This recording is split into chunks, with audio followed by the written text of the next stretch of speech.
every organization is perfectly aligned to get the results that they get. Every organization is perfectly aligned to get the results they get.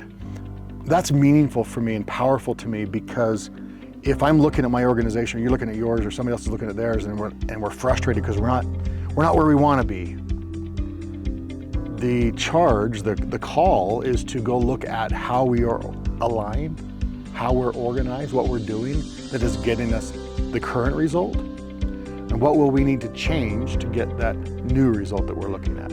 Hey guys, this is Give Us It Podcast. We are up in the mountains, and this is your host, Wes Israelson. Now, if you want to be a part of something special, you want to talk ergonomics, economics, business, and life, this is your chance. We highlight your business, your challenges, and or the things that have made you succeed in life. So if you want to be a part, this is your chance.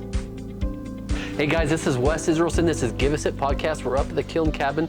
I've got a special guest, Travis, someone who I got to meet through a networking group that believes in relationships. And something really cool is he was one of the innovators around a circle that helped us create this Give Us It name. So I just want to say thanks for that, and introduce your name, your company name, and then a little bit about you. Sure. Good? Okay. So yeah, I'm Travis Isaacson. I named the company Powder Days Marketing. It stands out, but also people that know me know that I love to ski. And in the process of coming up with the name and thinking about my company values and what I was all about trying to do with my company, I decided to kind of broaden the term Powder Days to mean any day that a person takes where they're really in their element. It could be, for some people, it's fly fishing. I mean, I think that's boring, but some people think that's cool. It could be ATVing, it could be golfing, it could be hanging out with the grandkids, it could be doing puzzles, whatever it is. What I got passionate about was helping small business owners and then my own team get more of whatever their version of a powder day is. So that's cool. That's what we call it. And part of our podcast is about connecting outside of what's normal, not in a box, not in a room, but in the elements where people can look and see the mountain, the snow. This is awesome. Yeah, and on the lake or on the snowmobile or whatever. Because I found in BNI last year, a couple of years ago, whenever it was, I'm like, can we do a boat trip? And they're like, yeah, why not? So we set together a boat trip. Marine Products was a great friend sponsor. They donated a boat for a day with 2 drivers, and everyone got to go surfing. It was like the coolest event. And we didn't do it last year, but we just everyone's like, what, like, why, what's going on? Yeah. So I found that being out in the elements, like you said, is some way that people can connect. But it's also, it's really cool to be where people either have never done it or love to do it. Yeah. You should do one on the chairlift. Get a selfie stick, and you've got, what is it, 2.5 minutes or whatever to drop some insight. I mean, it sounds like we need to do one. Yeah. So I'm not much of a skier or a snowmobiler, I'm a snowmobiler, sorry, but snowboarder. Yeah. So 2 years ago, I bought a snowmobile, and I had to do an avalanche course. And on that, I thought I did a motorized. I did not. Oh. I did a split board. Well, I had to get a split board because I'm not a skier. Mm-hmm. And I learned how hard it is to traverse up and then come back down when you don't do it regularly. Yeah. 2,000 or 3,000 feet up, and then dig holes, figure out facets and all the levers. Anyway, all sorts of stuff. So I don't get that. I just leave it up to ski resorts to keep me safe. Try not to run into trees. Anyway, I got my butt kicked. But I appreciate people that love to do that, like you said. Yeah. Whatever type of powder day it is for you, right? Yeah. So on that side of it, how long has Powder Days been a business? In business, I should say. I went out on my own 7 years ago, and I named it something else before, and it was pretty lame. It didn't resonate. And then the market kind of, I would say, matured in creating in this concept of a fractional CMO. I think when I started, I had never heard of that term. I was doing marketing stuff for companies, but this idea of a fractional CMO started to become popular, at least. So I renamed the company to Powder Days, and then I positioned myself as a fractional CMO. And that's actually a story from 20, 25 years ago. I've been talking to and working with small business owners my entire career, but I noticed even way back then that there was this common theme or pattern that was frustrating to me. I saw these small business owners trying to run their business, and maybe they're good at making pizzas or doing HVAC or whatever their thing is. Fitting people to chairs. Yeah, fitting people to chairs, whatever their shtick is, right? But they have to wear all the hats. They have to be the CFO and the CMO and the whatever else. And I noticed that often, to no fault of their own, they would get talked into marketing stuff that was just a waste. It was just not something they should have been doing at all, or it just wasn't done correctly. And it at times that literally made me sick to my stomach to hear a guy talk about, yeah, I lost $30,000 on this and I didn't get a single lead from it, and it just does not feel good. So I wanted, even clear back then, I wanted to develop a solution that would help small business owners figure out a better approach for their marketing, a better strategy, game plan, channels, whatever. And so I finally just jumped in and made it happen. It's fun. That's all. I mean, it's awesome. And you kind of just answered one of the first questions I was going to ask you was, Powder Day Marketing, what you do specifically, the difference between a CMO and having an on-staff like Alex here, someone who's in the business, that works in the business, that does the marketing side, right? Yeah. There's a difference between having that. Absolutely. So for small business or medium business. Yeah. So, I mean, if a company does marketing, and every company does, they may not do advertising, but they all do marketing. There are a bunch of conceptual roles, and they all get filled, sometimes not purposefully. So at the highest level, you have someone that, we'll leave titles out of it. You have someone that is developing the strategy. They understand the business, the model, the game plan, the overall objective, the goals and so forth. And then you have people that are now designing at the next level. Now they're designing what will be done to achieve that goal. And as you keep moving down, you get down to daily execution. And often in small companies, one person does all of it. In fact, in a startup, the owner kind of does all of it, right? Yeah. And they don't think about it in terms of those roles. They're just trying to get stuff done and bring in some sales. So when I work with a company, or when I look at a company, normally their in-house team, they have multiple pieces of this puzzle filled. But often this highest level of just strategy and oversight and direction is still being done by the owner, or maybe the VP of sales or something, who kind of has marketing because he does revenue too, or she. So there's normally a gap there because they are responsible for the strategy, direction, game plan, but they don't actually have that level of expertise. So when they go to people that are executing, and they're still being creative and they're still creating, doing neat things and good things, but when they drop it down, a lot gets lost in translation. And companies get to a point when they get for some it's $1 million in revenue, for some it's 10, for some it's, actually there's one company I work with that's $100 million in revenue before they decided to start working on marketing, like, for real. Because it's working. No, that's when I came in. I know.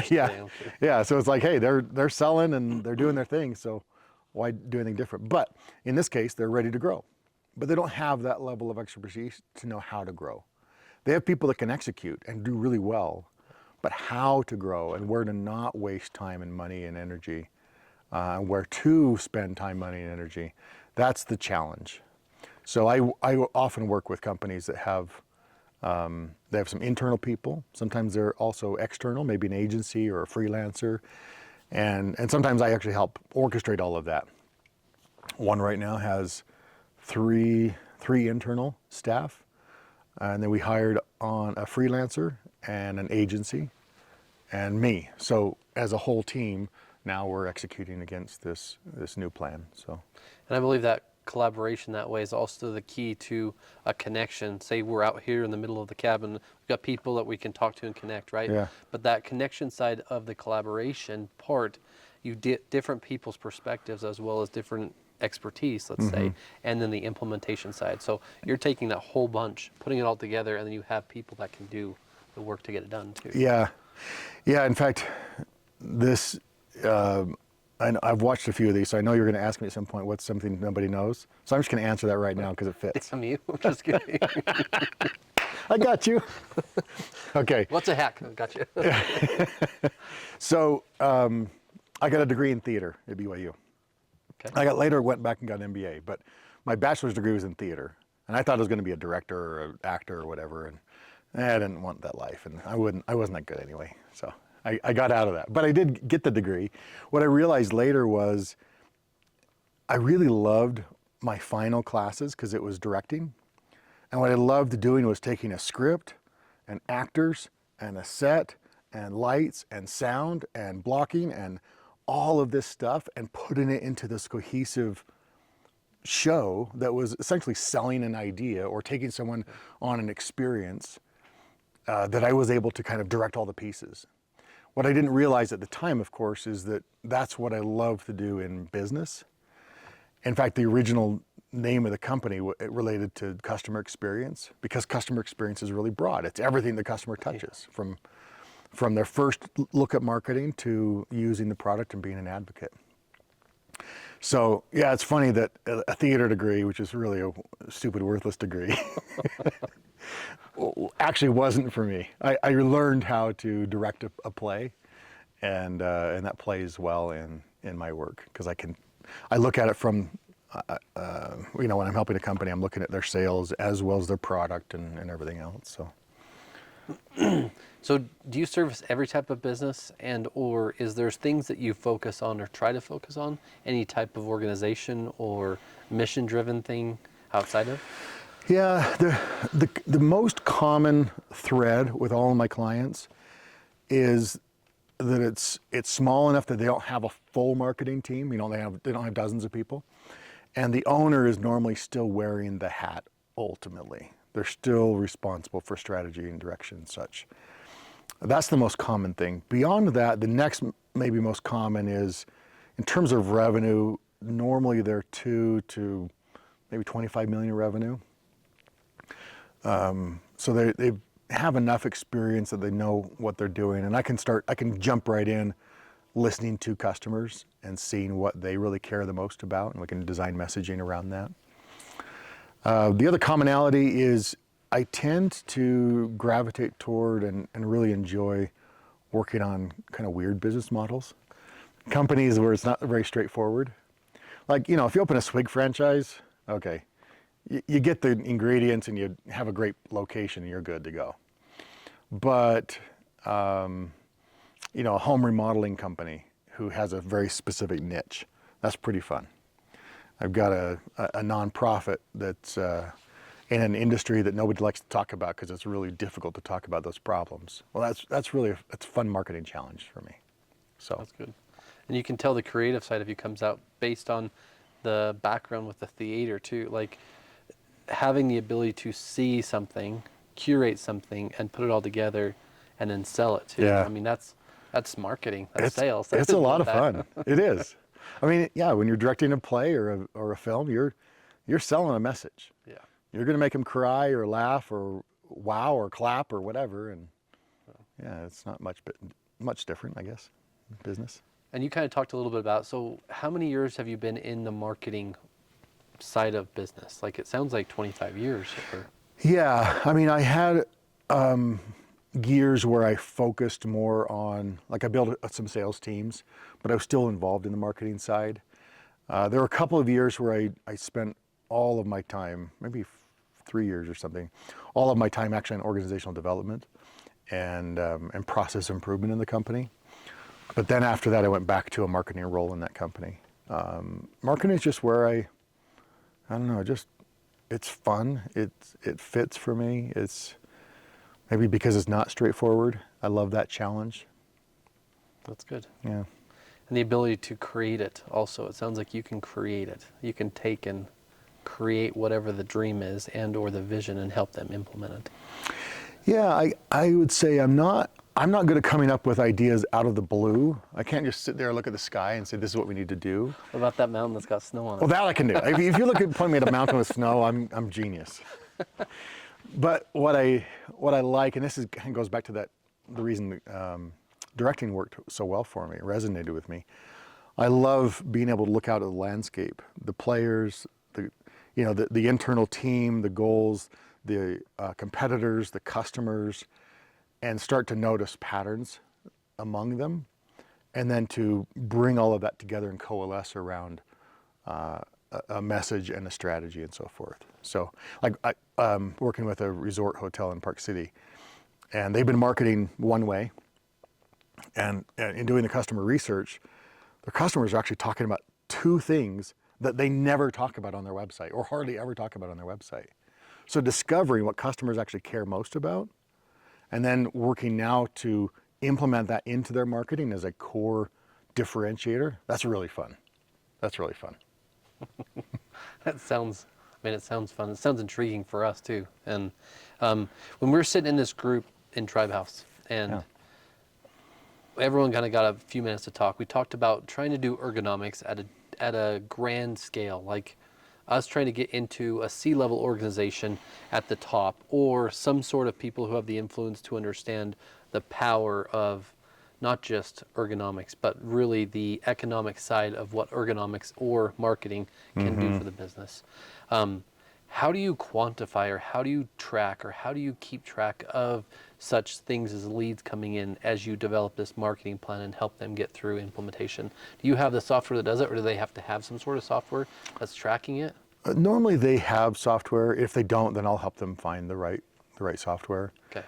And every company is so different. Yes. I mean, a CRM for an office furniture company is very different from a SaaS company or even home remodeling guy, right? Yeah. So where did the passion come from? Like, is it just seeing the solution and creating?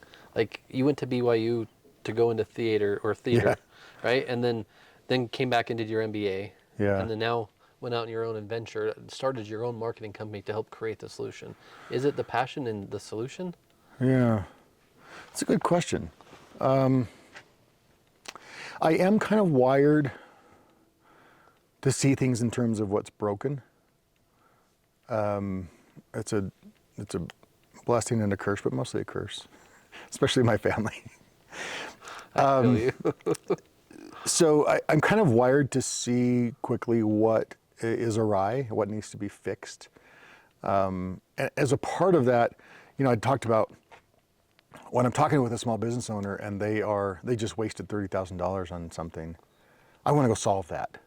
Even though that wasn't really my job at the time when I was talking to business owners at that level, I still wanted to solve that. So I kept asking them questions. Okay, now, well, why and how and who did what? And I don't know, I guess as humans, we're problem-solving machines. We're meaning-making machines, I guess. And this just tends to be how I get that done. I mean, I think you probably solve similar, you're wired similarly, right? You see someone with poor posture like this and you're like, oh, Travis, you're killing yourself right now. You need to see the chiropractor. I mean, yes and no. Sometimes it's my place to say something. Sometimes I don't feel, I'm not gonna say inadequate, but I don't feel comfortable saying things to certain people, especially as I was raised, respect your elders, right? There's so many things that I do to elders of mine that I'll respect. And in some ways now I found where, kind of like Kent was saying, not that I'm arrogant, but there's things that I know that people don't, and that's when I'm not afraid to jump and say, yeah, you need to sit straight up, your ears need to be up. Like, I'm okay to say that, but not just to come right out of the blue and sound like I'm... Yeah, but you see it. Yes. Even if you don't say it, see it. You see it. Well, it's like on the way up here, how many vehicles did you look at? How many license plates? Do you look at the type of vehicle? Like any of that stuff? Yeah, no. Okay, for me, it seems like I don't know if I'm programmed to see certain things, but even handling a drill, mounting something to the wall at home or at my wife's office, or even my wife's like, every husband doesn't know how to do this. And I'm like, I think so. I don't. I don't. So there's I'm certain okay. things that I'm wired Yeah. to do, yes, and Yeah. most of those are figure out how to solve. I had, And yeah, I was just saying it, and I think it's important, life skill, life lesson for the kids. It's important to figure out how you're wired and lean into that yeah. and maximize that and amplify that, magnify it, whatever the word you want to use.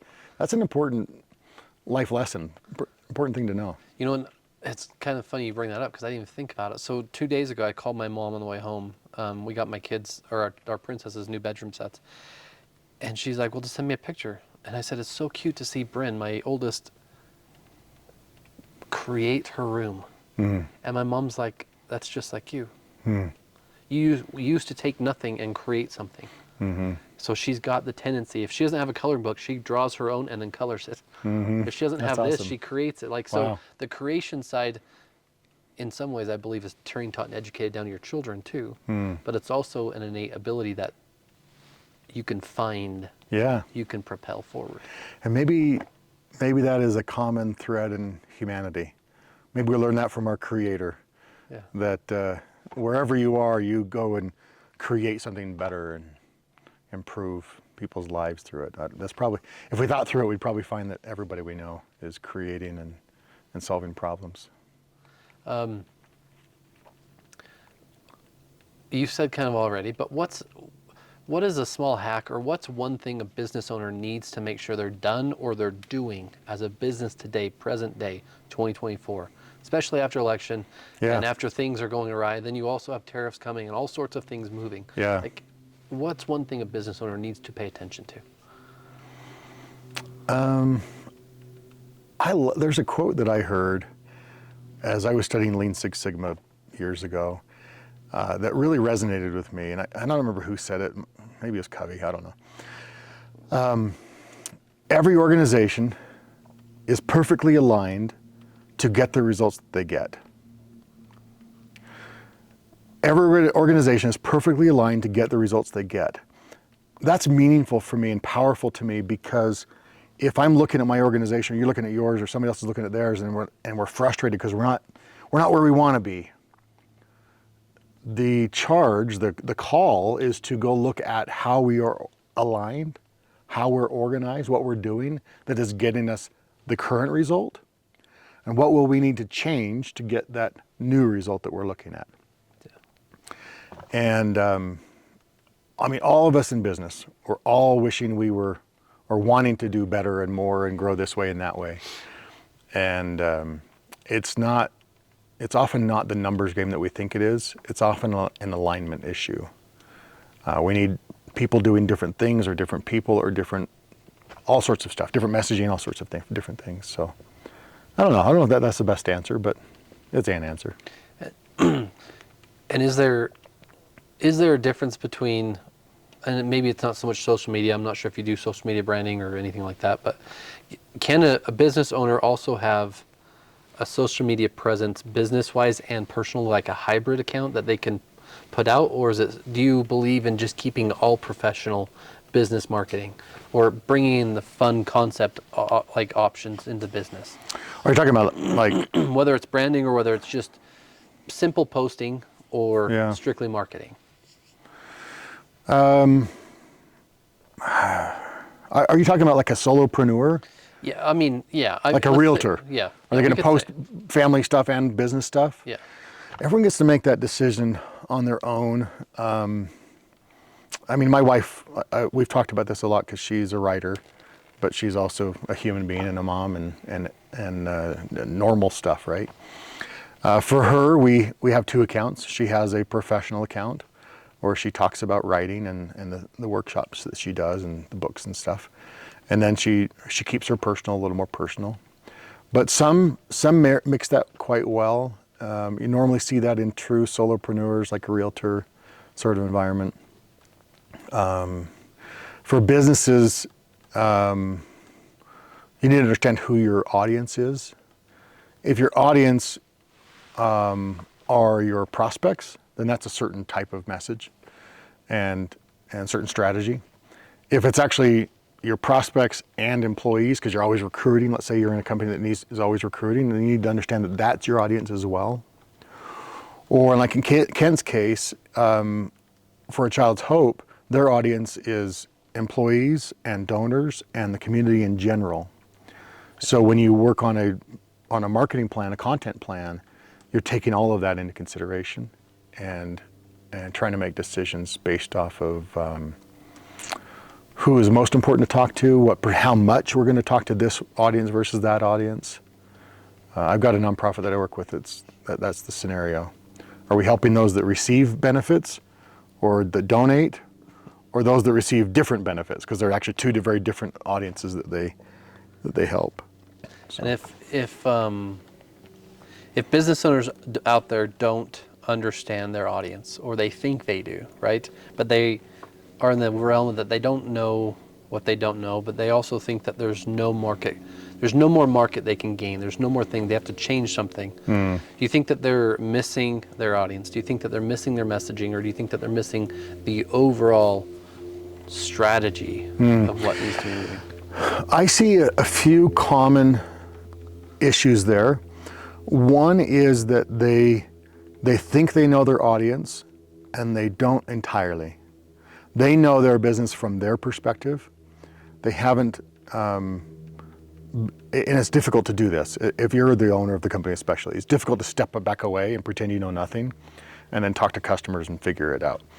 But the good news is about that, if you have customer reviews, if you have Google reviews or surveys that you've done, you can mine that for really keen insights. And it will often open eyes to help a company realize, oh, we thought we were selling this, but we're actually selling that. It's the same product, but the benefit and how it's positioned is quite a bit different. So that's one common challenge I see. And now I forgot the question. That's okay. But I mean, that based on what you said earlier, and not to go back to that question because I'm not worried about it, but you said potential company in Park City. I don't think it was a hotel or something. Yeah.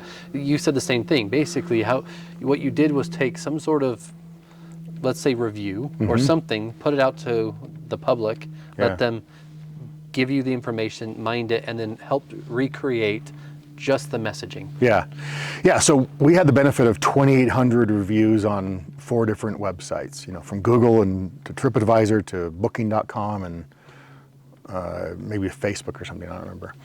So we take 2,800 reviews. We have a way that we put that into ChatGPT to start to mine that qualitative data.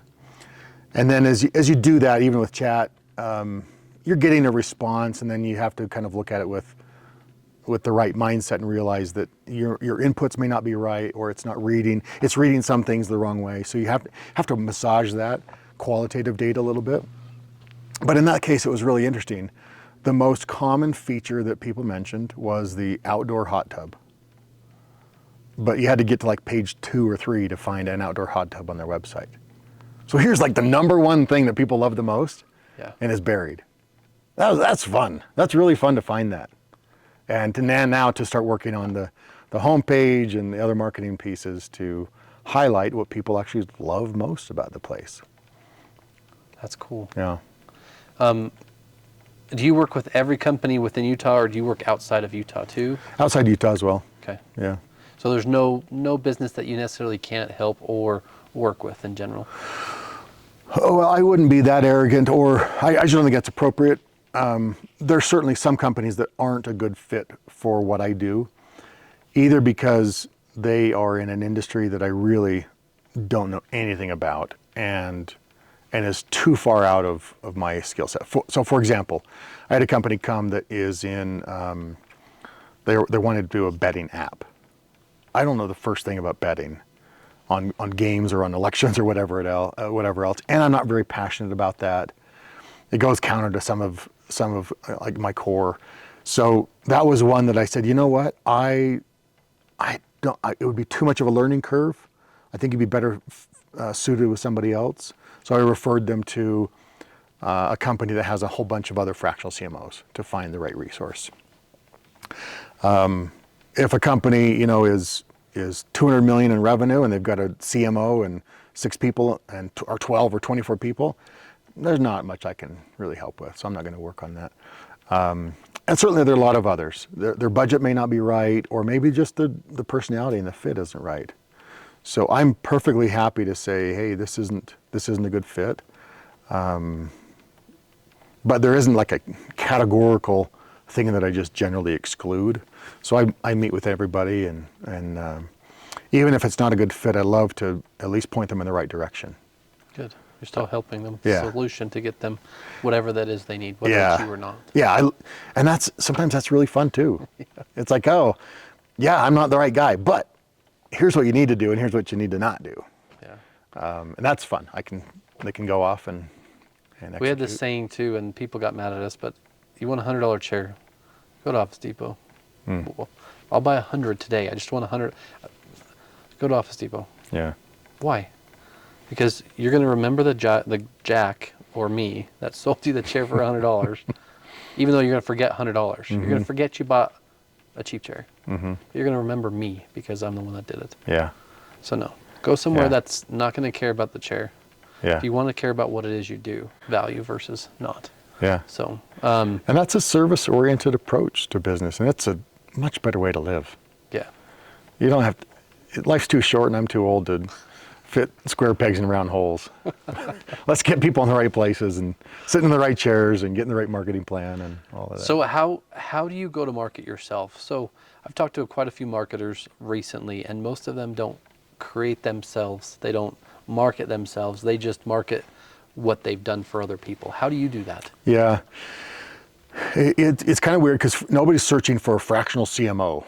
They don't know that exists, or they don't know what that really means, and frankly it varies quite a bit. So my business is not one where doing a lot of SEO or paid ads makes much sense. Instead, what makes a lot of sense is sitting down with people that are cool and learning about their business and talking shop, and from that, again, I can point them in the right direction, or I could just validate that what they're doing is exactly on target, or maybe I can help them. So it tends to be a lot of networking, business development, skiing with people, eating with people, whatever. Powder days. Yeah, getting some powder days, right? That's awesome. Except there are no friends on powder days. You know that rule, right? No, I don't. Yeah. If you're really into powder days, anyway, it's a funny joke. You just go yourself. You just go because you're not going to wait for the other guy. Yeah.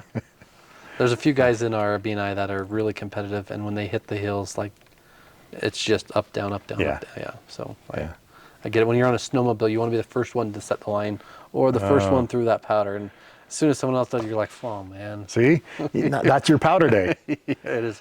Getting the first line on that hill. Yeah. That is the West powder day. Yeah. I don't know if it's that somewhat. I don't know. I love it.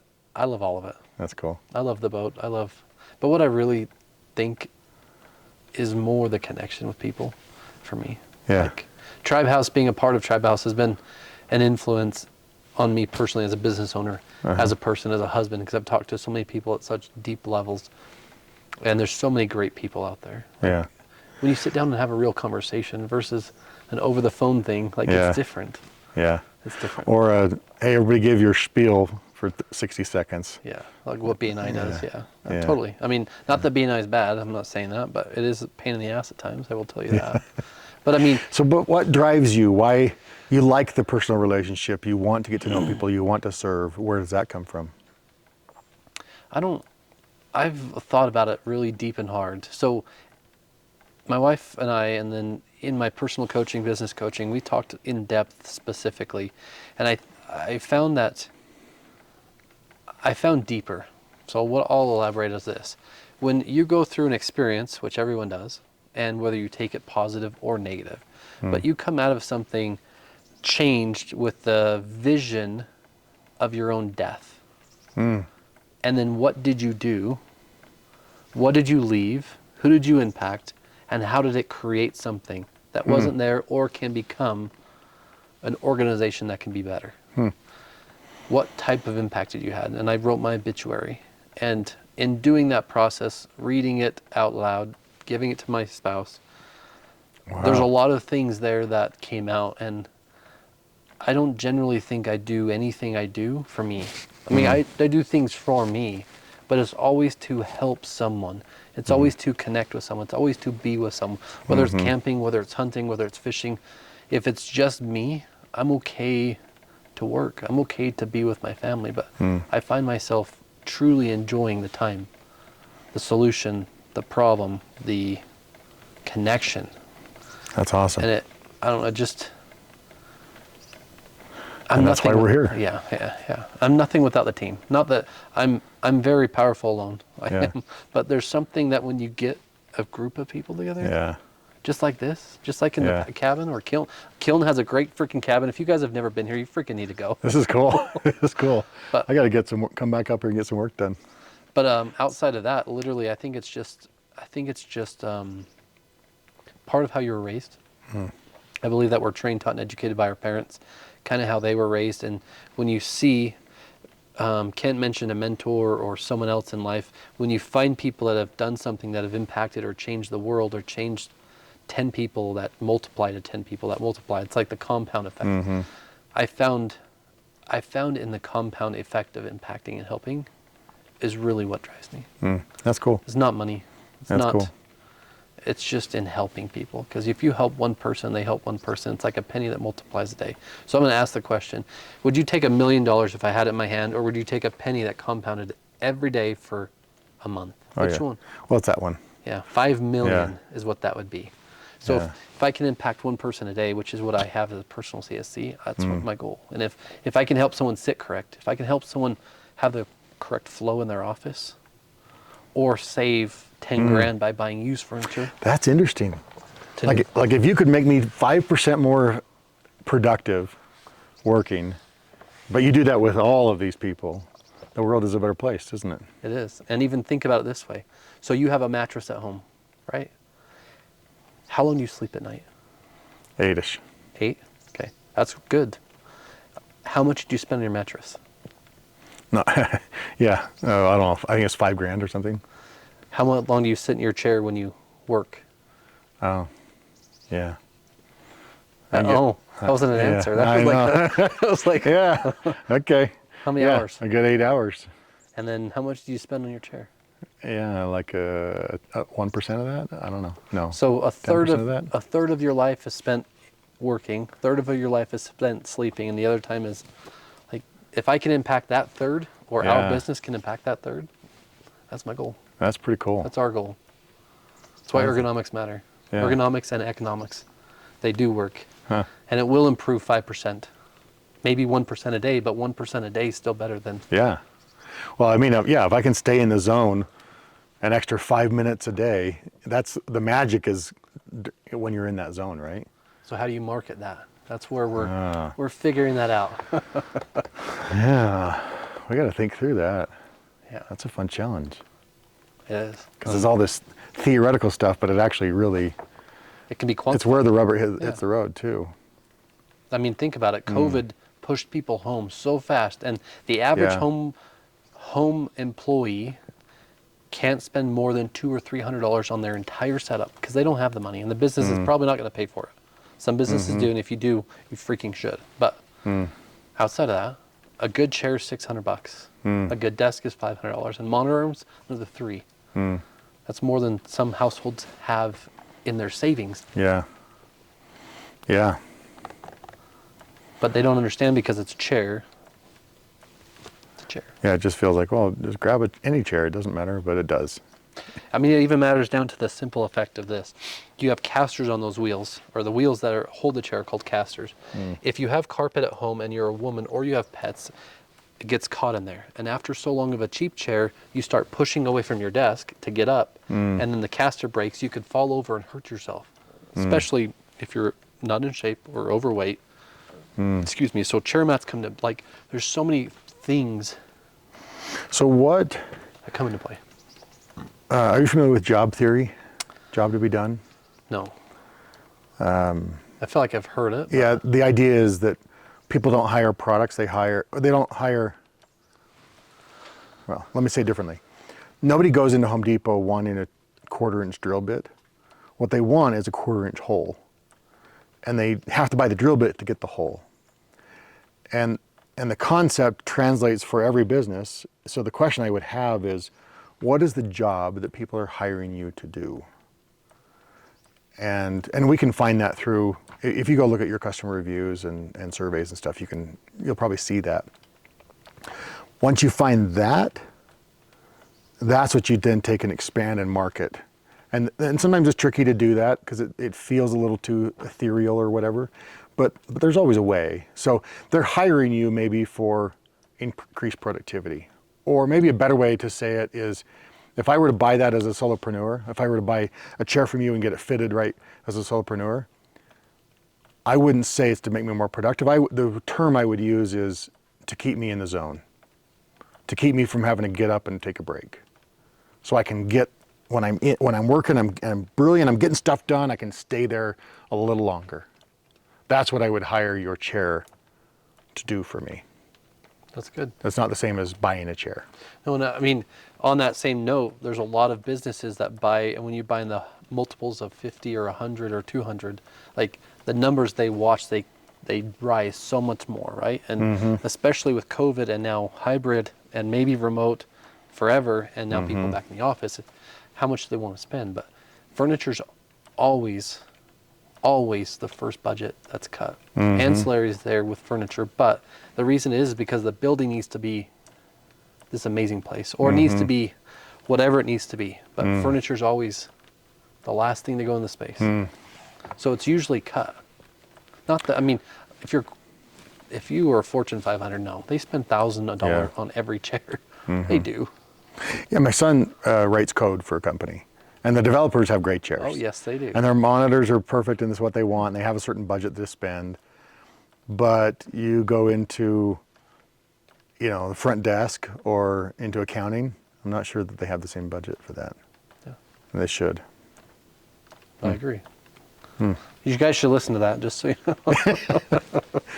Okay, so thanks for going through all that too. And I wasn't necessarily thinking about all that, but thanks for diving into me, because that was way too much of me. I'm uncomfortable. I got really uncomfortable there. That's good, because that's how I like to roll too. Cool. Anyone that wants to get a hold of you today, Find me on the slopes. Okay. No. No. I said I'm going to be on my powder. There we go. I'm going to be doing my thing. Yeah. So I'm on all the socials.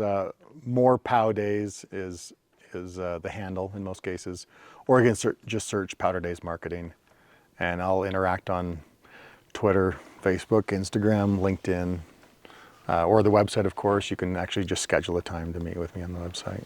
And we've talked about so much, but if you could recap and say 2 things that someone out there is struggling for that you specifically help with, just recap that for them. Like if they're looking for a service like yours. Yeah, so I help, I'll say it this way.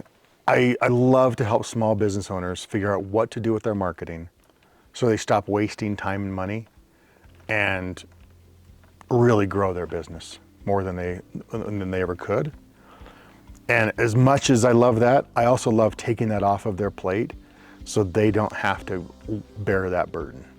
Yeah. It's awesome that my clients they get a sales call from somebody trying to sell them something, and they can just send it over to me and I'll take care of it.